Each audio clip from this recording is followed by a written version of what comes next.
అందరికీ praise lord. దేవుని నామానికి మహిమ కలుగును గాక. మరొకసారి మీ అందరితో కలిసి ప్రభు మాటలు పంచుకోవడానికి దేవుడిచ్చిన ఈ ఉన్నతమైన కృపను బట్టి దేవునికి వేలాది కోట్లాది స్తోత్రాలు. అందరూ బాగున్నారు కదా? I wish you a very blessed and happy Christmas and happy new year. దేవుడు మీ బ్రతుకులో ఉన్నతమైన కార్యాలు ప్రభు జరిగించుదురుగాక. ఆమేన్. ఈరోజు ఒక చిన్న విషయాన్ని మీతో జ్ఞాపకం చేస్తాను. ప్రతి మనిషికి ఒక ఏం ఉంటుంది.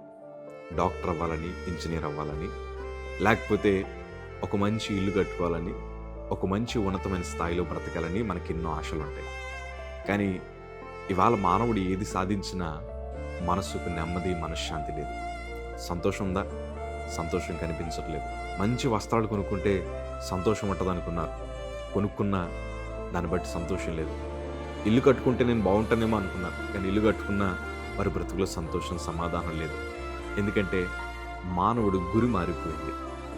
లోకరీత్యా అన్నీ సంపాదించుకోవాలన్న గురి పెట్టుకొని పరిగెడుతున్నాడు. కానీ వాస్తవానికి ఏ గురి కలిగి బ్రతుకుతే, ఏ ఆలోచన కలిగి బ్రతుకుతే మన జీవితంలో సంతోషం, సమాధానం ఉంటుందో మానవుడు మర్చిపోయాడు. ప్రియ సంగమా, మరొకసారి ఈ మాటలు మీతో జ్ఞాపకం చేయడానికి ఇష్టపడుతున్నాను. కీర్తనల భాగము 16వ అధ్యాయము 8వ మాట మనం చదవగలిగితే, సదాకాలము యెహోవా యందు నా గురి నిలుపుచున్నాను, ఆయన నా కుడిపార్శ్వమందు ఉన్నాడు గనుక నేను కదల్చబడను. అందువలన నా హృదయం సంతోషించుచున్నది, నా ఆత్మ హర్షించుచున్నది. సదాకాలము దేవుని పట్ల గురి కలిగి బ్రతికారట. దేవుని పట్ల గురి కలిగి బ్రతకడం వల్ల వారికి నెమ్మది, సమాధానం, సంతోషం కలిగింది. వారు ఎన్నడూ కదల్చబడలేదు. ప్రియ సంగమా, ఇవాళ ఎక్కడెక్కడికో పరిగెడుతున్నాం. రకరకాల ఆలోచనలు కలిగి పరిగెడుతున్నాం. లోకంలో ఏదో సంపాదించాలని పరిగెడుతున్నాం. నష్టపోయావు కదా. ఈరోజు దేవుని చిత్తము కానివి ఎన్నో మన బ్రతుకులో కనిపిస్తున్నాయి.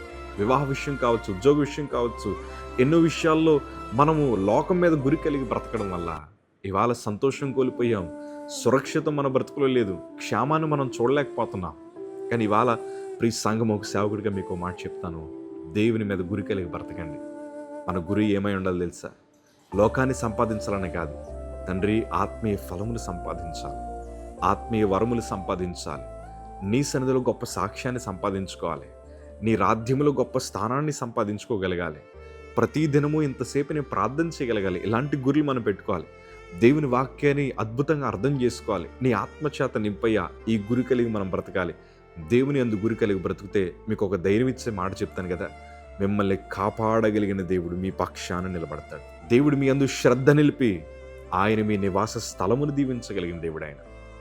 అప్పుడు ఉంటుందండి శాంతి, సమాధానం, నెమ్మది. ఇవాళ కొంతమంది మాట అంటారు, అన్నీ ఉన్నా మాకు సంతోషం లేదయ్యా, అన్ని దేవుడు మాకు ఇచ్చినా మా హృదయంలో ఎందుకో సమాధానం ఉండట్లేదు. ఎందుకో చెప్పనా? మన గురి మారిపోయి ఉంటుందేమో, మన ఆలోచన విధానం మారిపోయిందేమో. దేవుని యందు మనం గురి కలిగి బ్రతికితే సురక్షితంగా ఉంటాం, మన ఆత్మ సంతోషిస్తుంది, సమాధానంగా మనం బ్రతకగలుగుతాం, ఆరోగ్యాన్ని ప్రభు ఇస్తాడు. ఎలాంటి పరిస్థితులు వచ్చినా మనం కదల్చబడం, స్థిరమైన జీవితాన్ని, స్థిరమైన ఆశీర్వాదం దేవుడు ఇస్తాడు. శాశ్వత సంతోషము చేత ప్రభు మనల్ని తృప్తిపరుస్తారు. ఇవాళ తాత్కాలిక సంతోషం వెనకాల పరిగెడుతున్నారు అందరూ. స్మాల్ ఎంటర్టైన్మెంట్ వెనకాల పరిగెడుతున్నారు, పాపం చేస్తున్నారు. దానివల్ల ఏమి రాదయ్యా. మనం ఉన్న సంతోషాన్ని కోల్పోతున్నాం, శాశ్వత సంతోషాన్ని కోల్పోతున్నాం, దేవుడిచ్చే సమాధానాన్ని కోల్పోతున్నాం. వెనక్కి తిరిగి చూడొద్దు. మన గురి ఎప్పుడు దేవుని మీద ఉండాలి, దేవుని వైపే ఉండాలి. ఆయన ముఖమును మనం చూడగలగాలి, ఆయన సన్నిధిని మన గృహంలో అనుభవించగలగాలి. ఉదయం లేవగానే మన కుటుంబంలో రక్షణ సునాదం వినిపించాలి, ప్రార్థన వినిపించాలి, స్తుతులు వినిపించాలి. ఇదే గనక మన కుటుంబాలు చేయగలిగితే ఒక అద్భుతమైన సంతోషము చేత ప్రభు మనందరినీ నింపుదురుగాక. ఆమేన్. God bless you.